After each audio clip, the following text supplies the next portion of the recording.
Class 10 के लिए निर्देशांक ज्यामिति के अंतर्गत आज हम पढ़ेंगे निर्देशांक अक्ष, भुज और कोटि और दो बिंदुओं के बीच की दूरी। तो आइए सबसे पहले जानते हैं निर्देशांक ज्यामिति या कोऑर्डिनेट ज्योमेट्री किसे कहते हैं। किसी समतल में किसी बिंदु की स्थिति ज्ञात करने के लिए हमें दो संख्याओं की आवश्यकता पड़ती है। इन संख्याओं को बिंदु के निर्देशांक कहते हैं। गणित की इस ज्यामितीय शाखा को निर्देशांक ज्यामिति कहते हैं। निर्देशांक यानी जो बिंदु हमें प्राप्त हैं उनके निर्देश x अक्ष और y अक्ष पे किस प्रकार से होंगे, इसलिए ये निर्देशांक ज्यामिति। निर्देशांक अक्ष क्या होते हैं? एक समतल पे हम मान लेते हैं कि कोई समतल है। किसी समतल में दो परस्पर लंबवत रेखाएं x o x dash y o y dash ये परस्पर एक दूसरे के लंबवत हैं जो कि O बिंदु पर प्रतिच्छेद करते हैं।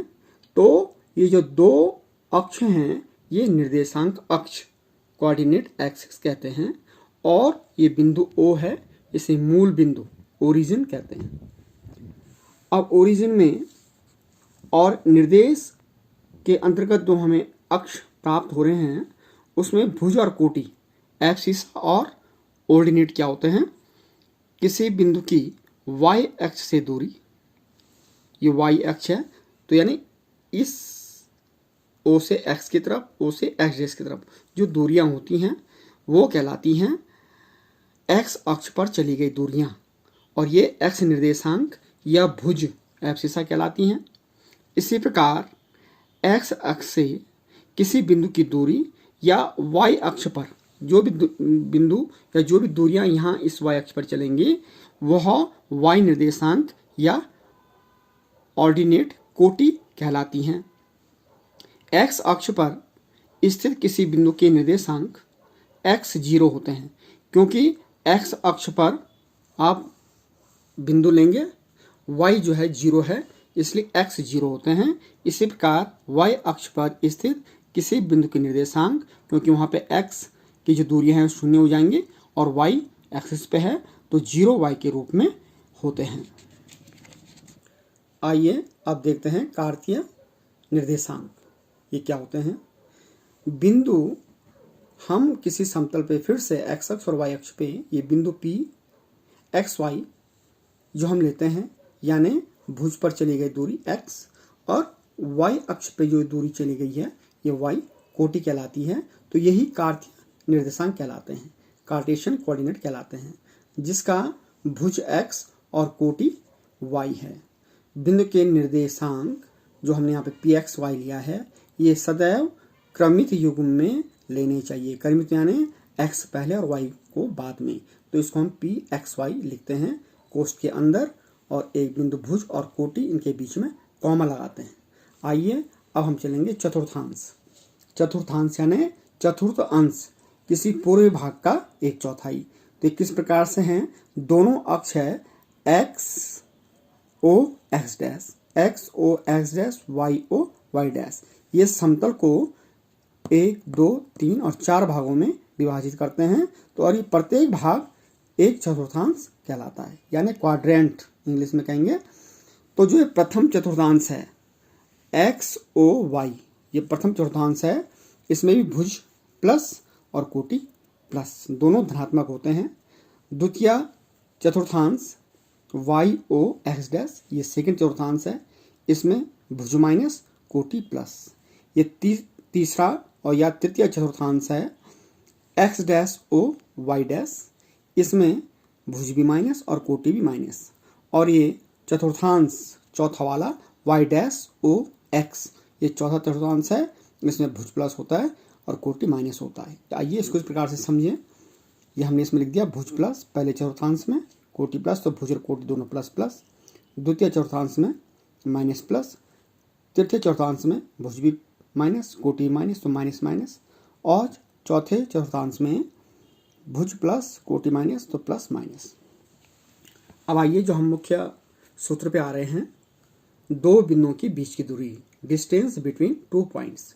तो एक इस प्रकार से समतल में हम बिंदुओं का निर्धारण करते हैं कि माना जो हमारे पास एक्स ओ एक्स डैश ये एक्स है और वाई ओ वाई डैश ये निर्देशांक अक्ष हैं और समतल पर स्थित दो बिंदु P x1 y1 और Q x2 y2 हैं जिनके बीच की दूरी हमें ज्ञात करनी है, यानी P Q हमको ज्ञात करना है।